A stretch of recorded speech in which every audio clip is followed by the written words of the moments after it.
This lab is based on one main thing: specific heat. Specific heat is the amount of heat a substance needs to absorb in order to change 1 gram of that substance 1 degree, usually Celsius.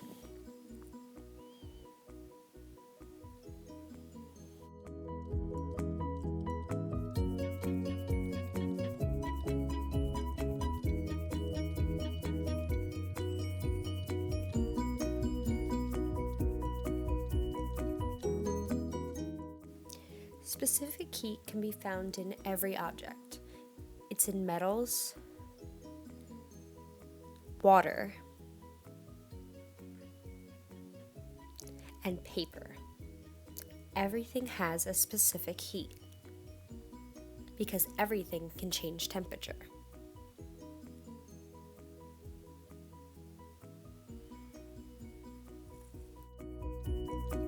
There are 3 main things that can influence specific heat: mass, matter, and temperature. By changing even one of these things, you can completely change the specific heat of an object.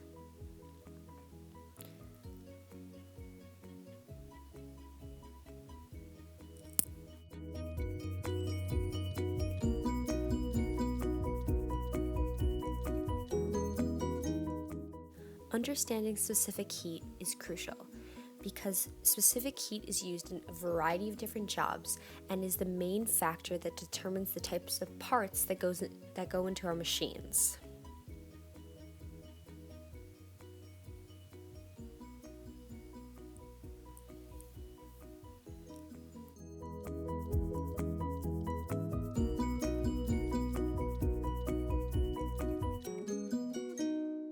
One real-life application of the use of specific heat is in engineering.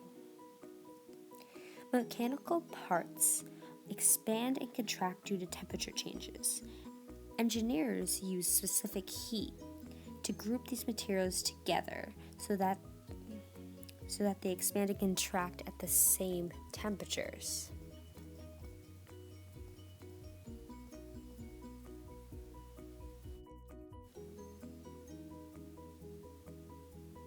This lab used specific heat in order to determine the type of metals being used.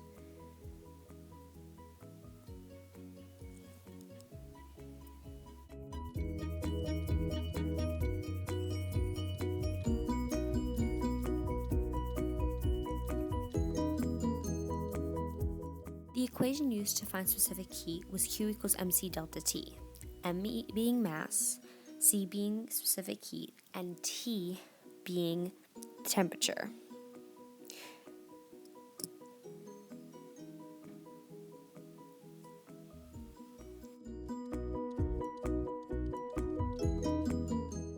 The purpose of this lab was to determine the type of metals that were given by discovering the specific heat of the metals.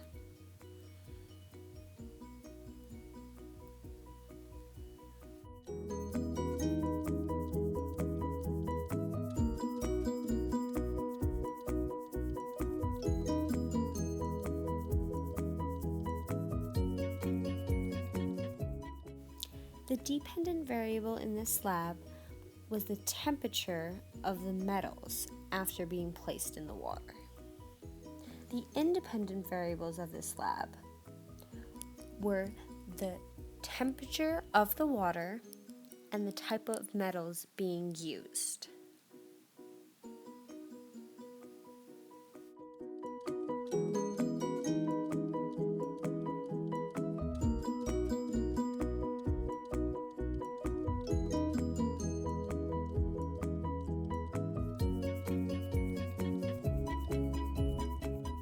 Step 1 of this lab was to take a 250 milliliter beaker and fill it about halfway.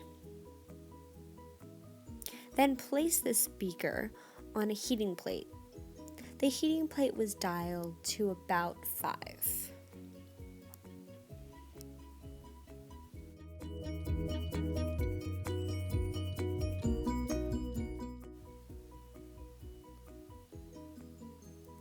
The same beaker was then placed on the heating plate until it was at boiling point. This would mean that it would be 100 degrees Celsius.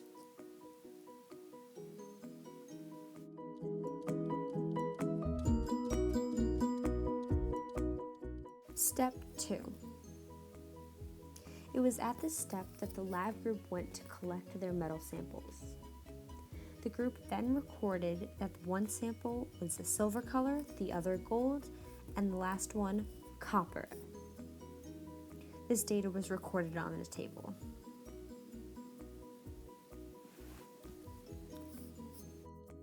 Using tongs, the first metal sample was carefully placed into the boiling water. Theoretically, the metal sample should equal to the temperature of the water at that time, 100 degrees Celsius.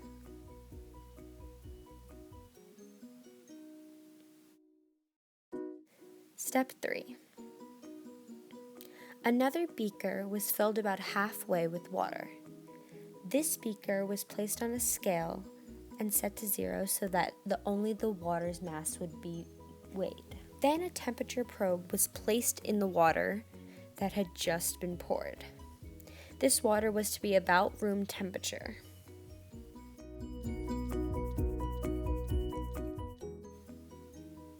Step 4.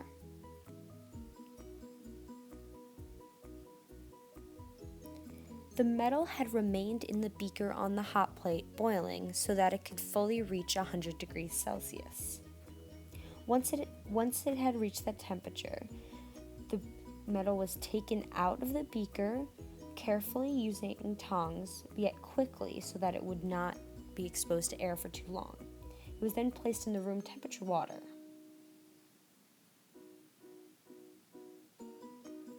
The temperature of this water was taken using the temperature probe again, and it should have been equal to the original temperature of the water, because the metal should have equaled out to the temperature of the water.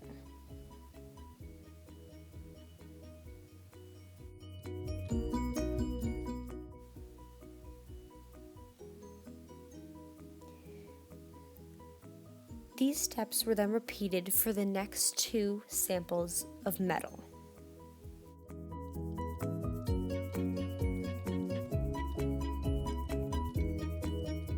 All the data found in this lab was recorded on a data table as shown here. The first data table shows the mass of the metals and the water and the temperature of the metals and the water initially and after they are exposed to one another. The data table, though, that is the most telling about this data is the second one. This data table shows the measured specific heat and the error of the actual specific heat of the metals. Using the Q formula and the data presented in the first chart, you were able to figure out the heat absorbed by the water sample for each sample of metal. This was the Q. This Q was also used in measuring the specific heat of the silver. The specific heat of the silver was measured again by using the Q formula and finding the C within the formula, not the Q this time. The silver metal had a specific heat of about 1 joule per gram. The gold-colored metal had a specific heat of about 0.76 joules per gram. And the last metal, metal 3, the copper color, had a specific heat of about 0.1 joules per gram. All the metal samples were relatively close in their specific heat number, yet copper was slightly higher, meaning that it would be easier to change the temperature of copper with less energy. The next was the silver-colored metal.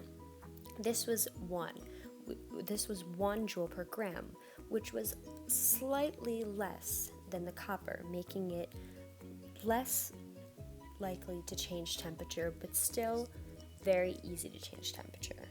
And lastly was the gold color. this was very low in specific heat, meaning that it couldn't be easily changed in temperature.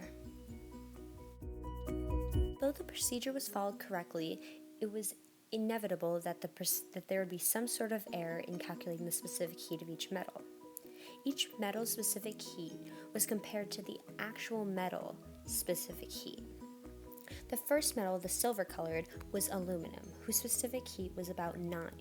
The error between them was negative 0.1, which was very little, meaning that it was not a big difference in specific heat.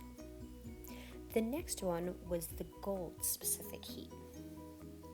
This specific heat was actually the specific heat for the metal brass, which was 0.38, and the percent error was about negative 100, which was very significant, meaning that the calculated specific heat was far off from the actual one. And lastly, copper.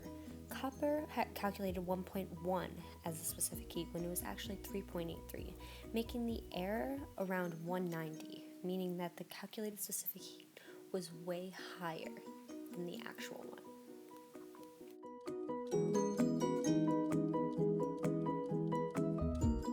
The value of Q for the water was the same as the value of Q for the metal because they both were the calculation of the amount of heat absorbed. Both in the water and with the metal, the amount of heat was the same being absorbed. This lab also had an endothermic process and an exothermic process.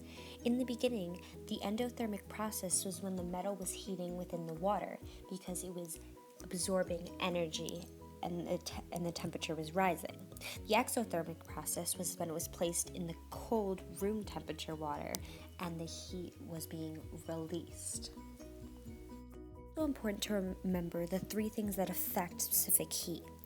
Most importantly, mass, because the amount of mass can determine how much of an object and how much energy it would take to heat that object up. Temperature also determines specific heat because depending on if it's hot or cold, the amount of energy it will take to heat an object up will change. In this lab, like any other lab or experiment, there were some errors that could have been made. For example, the metal could have been left in the water for too long or too little so that it couldn't fully equalize to the temperature of the water. Or the metal could have been taken out of the water too slowly so that the temperature could have changed in the air instead of in the room temperature water. Every lab can change, and understanding specific heat is a very important skill, not only just in this lab, but in everyday life.